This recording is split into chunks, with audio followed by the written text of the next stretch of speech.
Last night's episode of AEW Dynamite was a blast. We saw an insane 8-man tag match at the beginning. We saw Kyle Fletcher and Hangman Page go at it in the Owen Cup semifinals, and much more. We'll talk about all of that on Screw the Script.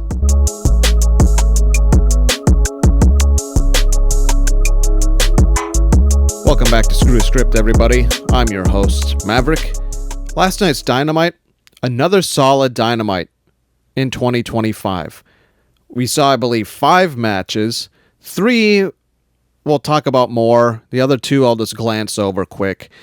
I'm looking right now at what they had advertised versus what we got, and it's pretty interesting that they do things like this lately on Dynamite where they only advertise certain things and then they give you more at the show. Now, I'm not complaining about that. I like that you get more than what's as advertised, but I think at times, sometimes it can hurt them because they aren't advertising everything that they are showing, which could reduce ticket sales. It could reduce eyes on the product initially, although they are doing really well with ticket sales and stuff like that, so I don't think it's that big of an issue.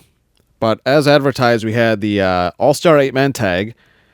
They had Fletcher and Hangman Page for the Owen Hart semifinal. Toni Storm versus, what was that, Miyu? We haven't seen her in like 2 years on Dynamite. We saw they advertised the Hurt Syndicate being there and MJF appearing live. Now, that's all they had advertised. We got a lot more than that. Starting with that 8-man tag, that is one of the best 8-man tag matches I have seen in some time. So let's kind of get into that first. The 8-man tag that opened Dynamite last night was 25 minutes. I don't think that includes the entrances. I don't know. One thing that I do like about AEW is they don't take 10 minutes to have the entrances happen for even 8 individuals in this match. Whereas a complaint that I've had for a long time in WWE is they take so long for entrances, especially when you have entrances interrupted by a promo segment or an ad, commercial break, things like that, and then you're still doing the entrances after that. It's just too long. AEW wasted no time last night with this 8-man tag match, lasting a solid 25 minutes. I think it lasted about 30-ish minutes in total from the beginning of the show and the entrances combined. The highlight for me was definitely Okada and Omega kind of squaring off, and you see the long-term storytelling there. Obviously, I think this is going to lead to a match between the two of them at All In. They are rumored to be unifying those titles that they each hold right now. So I think we're for sure going to get Okada versus Omega at All In Texas at this point. I don't see how you don't do that, especially when you're teasing this in that match. Omega did a lot of the heavy work for his team. We saw Kevin Knight showcased again, Mike Bailey. Quick side note, I think I was right, because if you watched on their socials, I think on Instagram, Twitter, and stuff, they uploaded a quick minute promo backstage between Kevin Knight and Mike Bailey, Speedball. Looks like they are forming a tag team, so I did call that, I think, last week or 2 weeks ago when I mentioned it. I'm excited for both of them. They're both very young, especially Kevin Knight. I think he's 28, if I remember right. And Mike Bailey's not much older than me, in his early 30s. So I do like this pairing. I think it's smart to have this pairing early on to kind of showcase Kevin Knight some more without giving him too much of a workload. I did want to, in the past, I mentioned I wanted him to have a singles title run at some point in 2025. But if it's the tag titles, I'll take it. That's good. We saw just all kinds of back and forth action, but we saw the heel team win at the end because Okada, Nick Jackson, and Ricochet defeated Omega, Briscoe, Bailey, and Knight by pinfall. We saw that here's notable moments that I have listed here. Like I mentioned, Omega and Okada squared off. They had an exchange. Matt Jackson did his dirty stuff. There was a funny bit where he took his hair and draped it over Ricochet's head to give him some hair. Ricochet is a blast in AEW, whether you love him or hate him. Mike Bailey had a great brain buster at one point. Jeez, there's so much that I have written down. Ultimately, though, I could talk about this match for too long, but they ended up getting a dirty pin at the end there. So solid opening match. I loved it from start to finish. We saw the Ops basically have a squash match. It was basically what happened after that match that mattered most. We saw Samoa Joe cut a promo yet again. We saw the Death Riders come out, but eventually get warded off by the Ops and such. And then you saw one of the highlights of the night. Man, oh man, do I love AEW steel cage matches. And we are going to get Samoa Joe versus Jon Moxley for the AEW Championship inside a steel cage at, I think it's Spring Break, or not Spring Breakthrough. I can't remember what it is, but it's an event that's 2 weeks from now. Cannot wait for that. That is going to be a great match.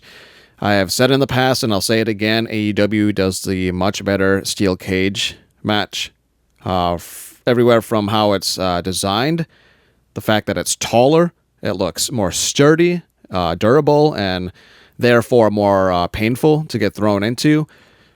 The way that they design their mats and the ropes of the ring, they have a larger gap between the outside of the ropes and the ring apron. Just all of it put together, plus you can't escape to win, which I think is one of the dumbest things in steel cage matches. It is the dumbest thing in steel cage matches in WWE, where you're able to just escape out the door, because why the fuck wouldn't anybody do that after they beat down their opponent long enough to just ask for the door to get open? And it's just stupid. But they don't do that. They have the better steel cage match, so that was a highlight of that segment. Toni Storm had a championship eliminator match against Miyu Yamashita, if I'm pronouncing that right. We haven't seen her in a long time. I think it's been a solid 2.5 years since she was last on AEW programming. Solid match. You know, for what you get on a weekly episode of Dynamite, you can't knock this match. It showcased Toni Storm as being still, I think, the best women's pro wrestler in all of wrestling right now. Everything from her fun, engaging promos that really get you to laugh, that really get you just hyped up for who she is in the ring. And then she backs it up in the ring. And she did it again last night. She gets the pinfall on Mia. Not much left to talk about that. I just wanted to, show Toni Storm her weekly flowers, basically, because she deserves it every damn week. We saw the Hurt Syndicate show up earlier in the night, and they just beat the shit out of some randos backstage, showing that they hurt people. Pretty funny. Then later in the night, after that Toni Storm match, we saw MJF and the Hurt Syndicate cut yet another promo. Kind of a lateral move, just kind of moving sideways. I don't really think this furthered the feud much. You could call it a feud, I guess, storyline, whatever. Nick Wayne defeats Jay Lethal last night. Jay Lethal, solid worker, great veteran in the ring, very safe wrestler. You cannot deny just how truly great Jay Lethal has been for many, many years. So I wasn't thrilled by how this match played out, just because I feel like the ending fell a little flat. Nick Wayne just beats him on, I don't remember what it's called, like a fisherman buster or something. I'm assuming it's his finisher now. Nick Wayne's young, so I'm going to give him a pass. I think he is the youngest pro wrestler in AEW beside Billy Starks. They're like the both of them are neck and neck in age. I think Starks might be a little younger by a couple months or something like that. So I guess I'll rephrase. He is the youngest male competitor in AEW, so I'm going to give him a slight pass. He's still very green.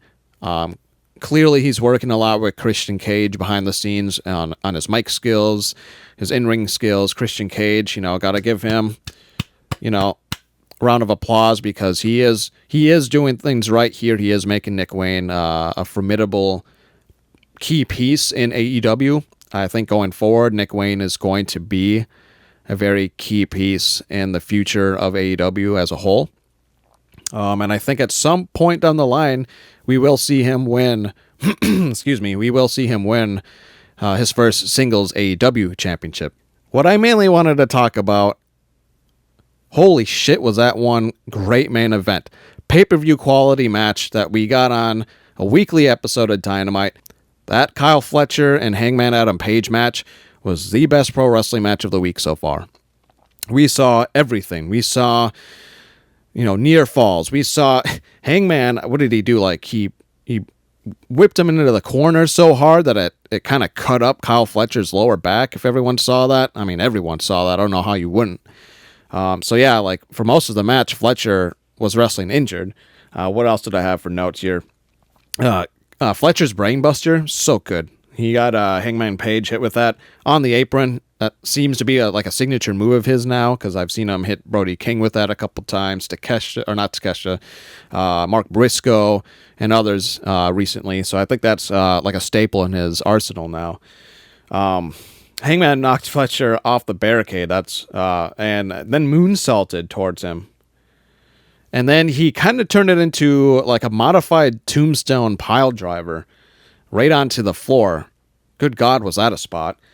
And then we saw what everyone probably thought was going to be a finish and Fletcher winning off a dirty tactic. We saw him shove the ref aside to avoid Page and then low-blowed Page. And everyone, probably including myself, thought, oh, damn, there's a match, Hangman was that close. But no, Hangman kicks out. The finish between that match, the way that Hangman hit his buckshot lariat, he kind of hit it like twice. He did something off like the corner turnbuckle, hit it, and then he quickly ran back out, hit it a second time. And that second time, Fletcher sold it so well, flattened him to the mat, gets to 1, 2, 3, and we see Hangman move on to Will Ospreay in the finals. That'll be at Double or Nothing. What a great finish to Dynamite. Just over 2 hours. I think it went over about 5 minutes past 9 p.m. Central Time for me. And you got 5 matches. The opening match alone was 25 minutes. And I believe the last match was right around 25 minutes as well. So between two matches, you got 50 minutes of pro wrestling on a 2-hour show. You throw in those other 3 matches, you got well over an hour. I think we probably got about 70 to 75 minutes of the 125 minutes of pure wrestling. Now you take away, commercial breaks or ads if you're watching on Max like I do, and you're left with, I think there's about 15 to 20 minutes roughly of promos and backstage segments and stuff. And for me, that's my personal preference. I don't think you need the opposite where it's 2/3 promos and backstage segments and ads and all of the stuff that we're seeing constantly over in WWE lately for 3 to 4 times the ticket prices. And I've went on a rant about this before, so I'll just leave it at that. But Dynamite so far has been the best show of the week yet again, in my opinion. You could disagree with me. That's totally okay. Pro wrestling is an art, just like all other forms of art. It is subjective. What I may love, you may not love. What I may disagree with or hate, you may not. That's fine. But in my mind, that opening match and the main event was the 2 best matches on television or streaming this week in pro wrestling. And now, real quick, before I end this video, I just want to go over some quick AEW news. Quick news number 1, right above here, you got AEW last night was trending in the top 6 trends for Twitter or X. Just hashtag AEW Dynamite. Okada was number 2. Sierra. So I guess I shouldn't say all 6, but Samoa Joe is right there. The last 2 are hilarious to me. Ricochet and Bobby Lashley. The reason why it's funny is that it's trending in WWE. They're in AEW, which I think was hilarious. So, anyways, I bring this up because Dynamite, or AEW as a whole, like I've said before, is having a great 2025, and they are trending number 1 on X on Dynamite, typically. So this is great to see. Thekla from Stardom, or New Japan, I think both. She's rumored to be signing with AEW and was sought after both WWE and AEW. So it looks like it's most likely she's going to be coming to AEW. We'll see where that goes. She's a veteran in the ring. She's got a couple nicknames, the Idol Killer, and then something spider related. Basically, wherever she goes, they're getting Madam Web from Spider-Man. The last thing I wanted to make note of real quick before I close out this video is how well I think Ricochet is playing the part of a heel. He's just interesting again. When he was in WWE, he was interesting in NXT, but as soon as he got the call up, he was just non-existent in anything. And you see, here's the first one. You see this example of just him pulling off great heel work on social media. Watch what you say or the WWE marks will get mad at you. And it was through this comment below. Ricochet is making a good case for heel of the year. Found the perfect spot for himself in AEW and is consistently great, which is true. I think he's done so much better in AEW in the few, short months or so that he's been with AEW. Actually, I think it's been close to a year already, which is crazy. Below that, it says, if you get upset at this, you're a WWE mark, and he laughs. Great heel work. And then we got another one right here. Down below, it says, dude has won 0 world titles since he's arrived. The main reason he jumped ship. And he says above that, no, the main reason was that WWE ruined my love and passion for the sport that I grew up loving. AEW helped me find that love again. Not so much heel work there, just kind of more so like personally. And that quite aligns with a lot of people who have left WWE over the years. Some have returned to see, how things go with Triple H. But is that enough? Because it wasn't enough for Andrade. He left WWE, went to AEW, went back to WWE, and where is he? So we'll see where things go for Rusev, who is back, which is great. Aleister Black is back for WWE, which is great. That's all I wanted to talk about then on this episode of Screw the Script. You let me know down below what you thought about Dynamite last night, where you think things are heading for Double or Nothing, and eventually All In later this summer. Once again, this has been Maverick with Screw the Script. Thanks for watching.